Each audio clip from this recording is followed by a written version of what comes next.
اب نظر ڈالتے ہیں چوریا کی کچھ اہم خبروں پر۔ تھانہ صدر چونیا پولیس کی ایس ایچ او عابد عمر کی سربراہی میں کارروائی۔ اعظم عرف آجو ڈگیٹ گینگ کے 2 ارکان اظہر اور فخر کو گرفتار کر لیا گیا۔ ملزمان کے قبضے سے لوڈر رکشہ، موبائل فون، نقدی رقم، کل مالیت 5 لاکھ روپے اور اسلحہ برآمد۔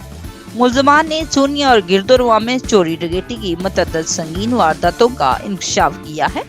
مزید تفتیش جاری ہے۔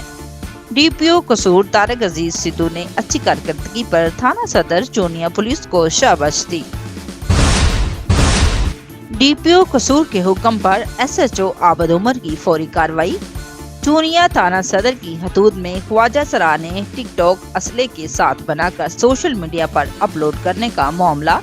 تھانہ صدر ایس ایچ او عابد عمر نے کارروائی کا آغاز کر دیا۔ ملزمان کو گرفتار کر کے اسلحہ برآمد کر لیا۔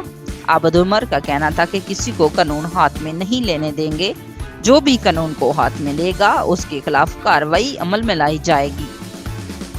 Report Shumaila Hashmi, D N A news, چونیا۔